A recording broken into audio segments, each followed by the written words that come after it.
এবং পূজার যে একটা ফিল হয় না যে পুজো আসছে পুজো এসে গেলে কিন্তু শেষ 3-4 দিনে, এবং এত আমরা বিজি থাকি কোথা দিয়ে যে শেষ হয়েছে কোথা দিয়ে চলে যায় আমরা বুঝতেও পারি না। কেন আমাদের ছোটবেলায় পুজোর অ্যালবাম রিলিজ হতো, যে 5টা করে সং থাকতো এবং বড় বড় সব আর্টিস্টদের অ্যালবাম রিলিজ হতো। সো পুজো মানে আমাদের কাছে সব বাধা যত রকমের আমাদের ইনহিবিশন রয়েছে লাইফ থেকে সব কিছু সরিয়ে একটা মানে রিলিফ মুড।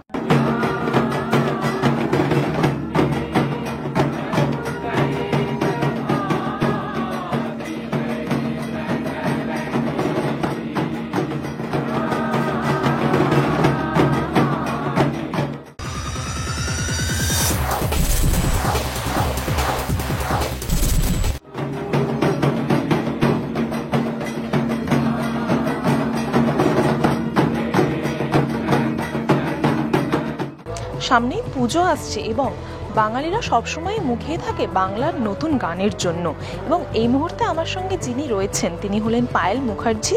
তার নতুন গান আসতে চলেছে সামনে এবং তার মুখ থেকেই শুনে নেব এই গান সম্পর্কে। পায়েলদি, প্রথমেই বলো কেমন আছো? খুব ভালো আছি, কারণ পুজোর সময় তো একটা আলাদা আমাদের এনার্জি পেয়ে যাই আমরা। সো ভালো আছি। হ্যাঁ, লাস্ট কিছুদিন আমরা কেউ ভালো ছিলাম না, হয়তো লাস্ট 1-1.5 মাস ধরে। এখনও সেটার অবশ্যই রেশ আছে এবং সেটা থাকবে, সেটা আমাদের অবশ্যই মনে রাখতে হবে। কিন্তু যাই হোক, মানে খারাপের মধ্যেও তো ভালো থাকার রসদটা নিজেদেরকেই জোগাড় করে নিতে হবে। এবং আমার মনে হয় পুজো সেদিক থেকে আমাদের কাছে অক্সিজেনের মতো। পুজোর কটা দিন কিন্তু আমরা ফ্যামিলি থেকে শুরু করে সবাই একটা মানে কাছের মানুষদেরকে কাছে পাওয়া, তো সবটা মিলিয়েই পুজোর জন্য খুবই উন্মুখ হয়ে রয়েছি। এবং পুজোতে আমার নতুন মিউজিক ভিডিও রিলিজ হচ্ছে, যেখানে এই ফ্যামিলি গেট টুগেদার এবং মানে ভালোবাসার একটা গল্প বলা হয়েছে। মায়ের আগমনী, মা আসছে আসছে সেই একটা ফিল নিয়ে, সেই একটা রিজয়েসফুল মোমেন্টস আছে সেখানে। তো সেটাই রিলিজ হতে চলেছে আলতা পায়, যেটা আগামী 8 অক্টোবর রিলিজ হবে সারেগামাতে। ভালোবাসা, পরিবার সব একসাথে মিলিয়ে এই গান। পায়েলদি, একটু অভিজ্ঞতাটা যদি বলো এই গানটার সঙ্গে যুক্ত হওয়ার অভিজ্ঞতাটা প্রথমে এটা অ্যাকচুয়ালি আমার কাছে এই অফারটা আসে, এটা বম্বের প্রোডাকশন এবং ডিরেক্টরও বম্বের, পুরো টিমটাই বম্বের ছিল। এবং তারা বেঙ্গলি সং করতে চায় দুর্গা পুজোর জন্য। মানে এটা আমার বাঙালি হিসেবে আমি খুব গর্বিত যে মানে বাংলা যে কালচার সেটা কত মানুষকে প্রভাবিত করে। এবং গল্পটা শুরু হয় ওখান থেকেই, যে তারা চাইছিল বাংলা কালচারকে আর কি তুলে ধরার জন্য একটা সং করতে দুর্গাপুজোকে। এবং দুর্গা পুজোর সং হয়তো আমরা অনেক সময় দেখে থাকি যে মা দুর্গার সামনে সবাই ভাসান না মানে বিজয়ার বলো বা আরতি হচ্ছে ইত্যাদি। আমাদের সংটা কিন্তু এখানে ডিফারেন্ট, এটা কিন্তু ডিউরিং পুজো নয়, পুজো আসার আগে, মানে মায়ের আগমনী যেটা। হ্যাঁ, তো ডিউরিং মানে বিফোর পূজা।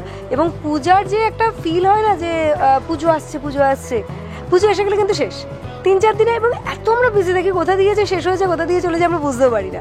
সো এটা বিফোর পূজার যে প্রসেস সেটাই হচ্ছে কিন্তু এই গানের মাধ্যমে তুলে ধরা হয়েছে। এবং মানে গানটা শুরু হয় যে আলতা পায়, মার যে আগমনী আলতা পায় সেটা দেখে আমার ঘুম ভাঙে। এবং তারপরে পুরো ফ্যামিলির সাথে পুজোর প্রিপারেশন এবং একটা রিজয়েসফুল মোমেন্টস, তো সেইটা নিয়ে কিন্তু এই সংটা। এবং এছাড়াও পুজোর এই কটা দিন মানে বাংলা গানের জন্য কিন্তু মানুষ মুখিয়ে থাকে, মানে বাঙালি একদম। কেন আমাদের ছোটবেলায় পুজোর অ্যালবাম রিলিজ হতো, যে 5টা করে সং থাকতো এবং বড় বড় সব আর্টিস্টদের অ্যালবাম রিলিজ হতো। সো পুজো মানে আমাদের কাছে সব বাধা যত রকমের আমাদের ইনহিবিশন রয়েছে লাইফ থেকে সব কিছু সরিয়ে একটা মানে রিলিফ মুড। তো সেখানে আমাদের আর রিলিফের জন্য তো সং ভেরি ইম্পর্টেন্ট। বাঙালি হয়ে আমরা এতটাই কালচারাল এবং এতটাই আমাদের মানে মিউজিক আমাদের একটা পার্ট অফ আমাদের কালচার। তো পুজো যেমন একটা পার্ট, খাওয়া দাওয়া বাঙালিয়ানার একটা পার্ট আমার মনে হয়, বাংলা মিউজিকও কিন্তু একটা পার্ট। এবং এই মিউজিকটা শুধুমাত্র বাঙালিয়ানা নয়, বাঙালিয়ানার সাথে একটু ফিউশনও আছে, একটু র্যাপ পার্টও আছে। মানে আজকের ডেটে তো আগেকার মতো চিরাচরিত ব্যাপারটা নেই, এখন ব্যাপারটা অনেকটাই ফিউশন হয়েছে, অনেক কিছুই সেখানে অ্যাডেড হয়েছে। এবং নতুন যে জেনারেশন মানে জেন জি বোধহয় বলে যেটাকে, I am not Gen Z actually. So তারা কিন্তু অনেক বেশি এই পুরো ব্যাপারটা, একটা কসমোপলিটন ব্যাপারটা পছন্দ করে। তো সেই পুরো বিষয়টা নিয়েই কিন্তু এই সংটা। আগমনী শহর জুড়ে পুজোর ধ্বনি আলতা পায়, আগমনী শহর জুড়ে পুজোর ধ্বনি, মনেতে কাসর বেজেছে পুজোর আসর জমেছে, মনেতে কাসর বেজেছে, ও পুজোর আসর জমেছে। Thank you so much, thank you. এবং এই যে আলতা পায়েল, তো পায়েল পছন্দ করে বা না, পড়ি ওই দশমীতে অনেক সময় পড়েছি। হ্যাঁ, আমাদের অনেক সময় শ্যুটের জন্য প্রবলেম হয়, আলতা পরলে সেটাকে আবার বাঙালি আলতা সিঁদুর এটা তো মানে এবং পুজোর একটা অনবদ্য পার্ট, এটা ছাড়া ভাবাই যায় না। এবং সেটা দিয়ে মানে মায়ের যদি আমরা রূপ ভাবি, হ্যাঁ মানে রূপ তো এরকম বিভিন্ন রূপ হতে পারে, কিন্তু আলতা পাটা কিন্তু দ্যাট ইজ মানে পার্মানেন্ট, ওটা কিন্তু কোনো চেঞ্জ নেই, ওটা কিন্তু অলওয়েজ সেম। সো সেই আলতা পাই কিন্তু এখানে সিগনিফাই করেছে। এবং সামনে তো পুজো আসছে, মানে পুজোর প্ল্যান কি তোমার, এটা যদি জিজ্ঞাসা করি? মানে পুজো মানে তো মানে হ্যাঁ অবশ্যই, পুজো মানে একটা সাংঘাতিক উত্তেজনা, কিন্তু এবছরের পুজো আমরা সবাই জানি আমাদের বাঙালি হিসেবে আমাদের একটা অন্য রকমের একটা সময় কেটেছে। এবং এবছরের পুজো হয়তো আর 5টা বছরের পুজোর মতো এক নয়। এবং আমার মনে হয় যেই প্রসেসটা হয়েছে, মানে ঘটনাটা তো ভীষণই মানে লজ্জাজনক, এটা নিয়ে আমার মনে হয় আর কিছু বলার জায়গা নেই, কিন্তু যে মানুষের যেভাবে উদ্বুদ্ধ হয়ে মানুষ যেভাবে মুভমেন্টে এগিয়ে এসেছে, আমার মনে হয় এটা হয়তো আগামী দিনে আরও বেটার কলকাতাকে আমরা দেখতে পাবো। এবং আমি যখনই মানে বাইরে যাই বা এরকম আমাকে প্রশ্ন করা হয়, আমি বলি বাঙালি হিসেবে মানে কলকাতার কোনো রিপ্লেসমেন্ট হয় না। এবং মানে কলকাতার যে সিকিউরিটি, আমরা মানে মানে বিং উইমেন, আমি কিন্তু কখনো কলকাতায় মানে ইনসিকিউরিটি কি আমি বুঝি না। আমি যে কোনো সময় আমি মাঝরাতও শ্যুট করে ফিরি, একা ফিরি, কখনোই সেটা ফিল হয়নি। এবং আমার মনে হয় সেটা যদি কোথাও একটু মানে ঘেটে থাকে, আমার মনে হয় এবছরের কিন্তু মা দুর্গার এই আগমন সব কিছুকে আবার আগের মতো বা আগের থেকে আরও বেটার জায়গায় হয়তো নিয়ে যাবে।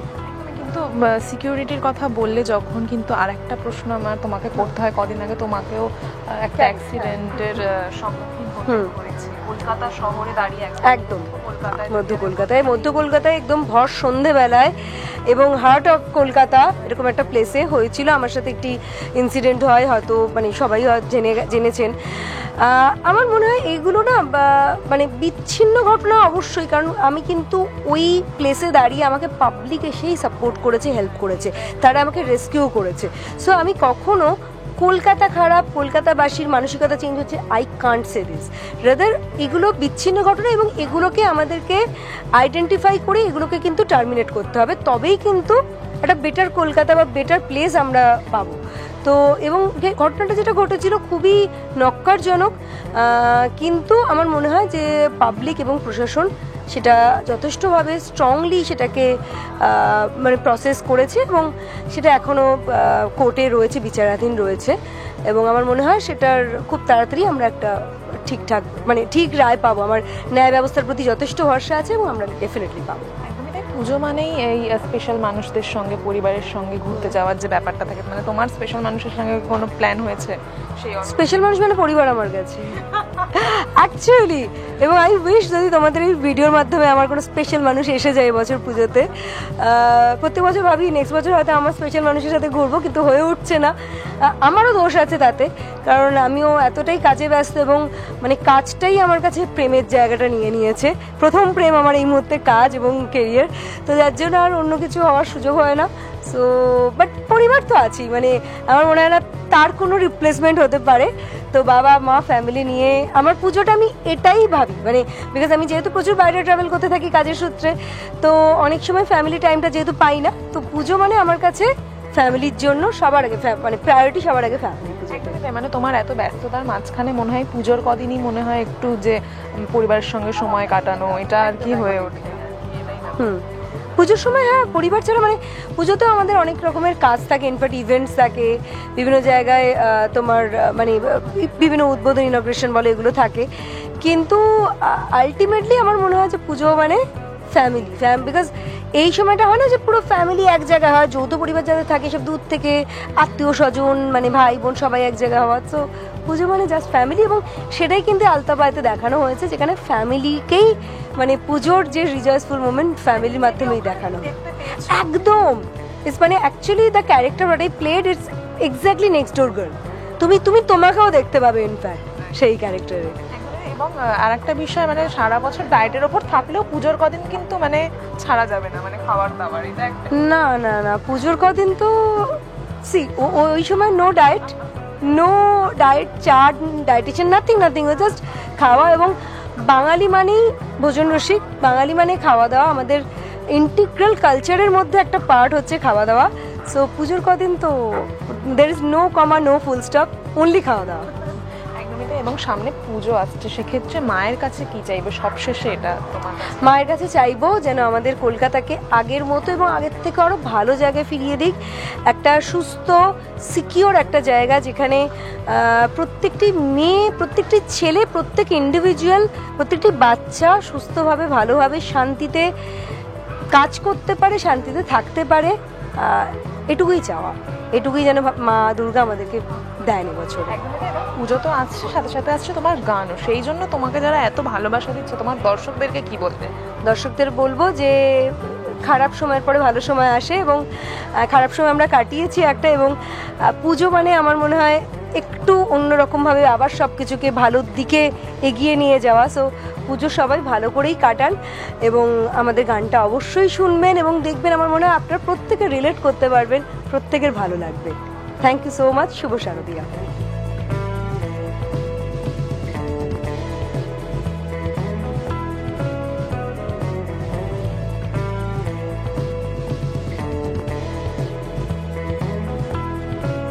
টলিউড ফোকাস কলকাতা চ্যানেলটি আপনাদের ভালো লেগে থাকলে লাইক করুন, সাবস্ক্রাইব করুন এবং আপনাদের পছন্দের ভিডিওটি অবশ্যই শেয়ার করুন। Tollywood focus Kolkata.